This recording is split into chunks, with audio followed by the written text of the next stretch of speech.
introduced the concept of the four sons, who is who, and now let's go look at Szyk and see how Szyk done it. Anyway, but we already talked about the four sons, so we're going to conclude our tour over here by Szyk. Come on.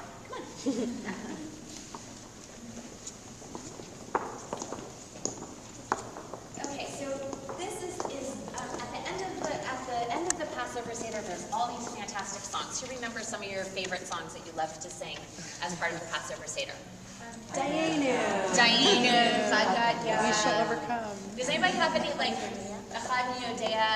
who has some modern songs that your family has put in? Redemption song? Oh, Bob Marley. Fantastic. What else? We shall overcome. Wonderful. Someone was let my people go. Somebody was telling me about some Broadway musical renditions. Oh, no. Who was that? Oh, that was Joan. Would you share? Okay, it's there's no Seder like my Seder. There's no Seder I know. My family does the same song. Okay, so what about songs is important and compelling in the gathering of people together to tell a story? It involves the children. Does it? But not only the children. No, everybody. Right. Everybody can. Yeah. And it's something that's enjoyable. It's enjoyable for most people, not for everyone, but for most people it's fun to sing. What else about music? Helps you remember.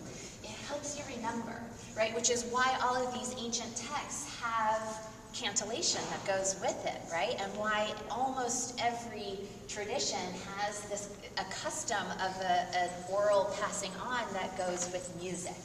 So Chag Gadya is one of the most wonderful ones. And who remembers maybe from their life experience, what is Chag Gadya about? The slaughter of a Goat. The slaughter. A slaughter of goat. And what else? And what else? Destruction after destruction. It's destruction after destruction after destruction. Why on earth is that the last thing that we're talking about in the Haggadah? And why is it a children's song? And why is it a children's song? And apparently, I just read today, it's based in a non-Jewish German folk song. So It was in it is, but also wait. Unless I'm wait. Okay, don't quote me on that. Now I have to look it up. What was this? Is in Aramaic. But I have to look back at my notes. It was either Chag Gadya or... What was the question? If it's based in a non-Jewish German folk song, which I think it is. It wasn't around until the 15th Right. century, and it's pidgin Aramaic. It's not like real Aramaic. Pidgin Aramaic. I love it. Okay, so there are two pages that Szyk put together. One is the page that has all the words to the song, and it's one of these build back songs, right? My father bought a goat for 2 zuzim, which was the currency of the day. Chag Gadya. And along came the dog, and the dog bit the goat, and then the cat bit the dog, and the whatever, and then eventually you get the angel of death who all the way back. I didn't prepare the tour stuff. Okay, so that's sort of the content of the song. So this is his facing page, and I want you to take a look. Go ahead and get into a couple groups and take a look. And some people can come up and look at the original. Come on, come up and look at this and notice. Tell me what you notice about this. No. Okay, pretend that we've just done a whole tour that's based out of all of the sort of classic imagery, right? So we've talked about Stars of David, we've talked about animals, we've talked about crowns, we've talked about Torah scrolls, we've talked about all that stuff. Okay, so go ahead and look at this image, and what do you see that is a reminder of things that we've talked about today on our tour? A crown, Stars of David. It's Joan. Well, just come in. David and Goliath. Yeah, we've got those scales. Scales. And what do the scales represent again? Justice. Justice. And we talked about the meaning of the crown of the Torah again. Violence. Sure. The crown. Let's bring our tour group back together for a second so everyone can hear. There was a question about the purpose of the crowns. There are a lot of different crowns that pop up throughout the exhibitions. So there's one set of crowns that have to do with King George. Who remembers why King George was important? The dedication. Right. But what are the other sort of regal elements that are part of the story of Passover? And you know, if you're thinking specifically sort of around, like this particular crown here is meant to be on top of sort of like the ark where the Torah scrolls are kept in sort of this open way. I'm just going to keep talking. But on top of the Torah scrolls, there are always crowns. And why do synagogues do that? Why do Jewish people put those crowns up? Say again. Not the Rimonim? Yeah. What'd you say? So they're called rimonim, pomegranates, and they often jingle. But why would people do that?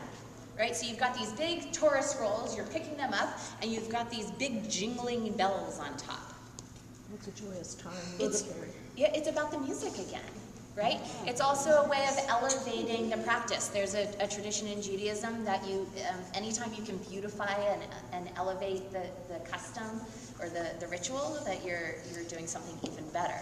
So when Szyk is putting together this extraordinary collection of art, he's doing that. Now, if you were eating your dinner, if you had just finished eating dinner, is this the picture you would want to look at? How come? I don't think anybody really ever really does look at these things. It's violence. Here we do. I'm talking about at the table. Well, there's several instances of violence. It's not only the text of the Haggadah, but it's the David slaying Goliath. Right. So it's violence and then more violence. Violence and more Animal violence. against animal here. It summarizes the story. It summarizes the story. So, and then you flip the page, and you get to the last page of the Haggadah. And you get here, it's supposed to be Moses and King David. And at the very bottom, it says Chazak, Chazak, V'ni Chazek, which is it's a phrase that means strong, strong, and may we be strengthened. And it's what is said at the conclusion of reading each book of the Torah. And Szyk chose to put that right here as the very closing thing.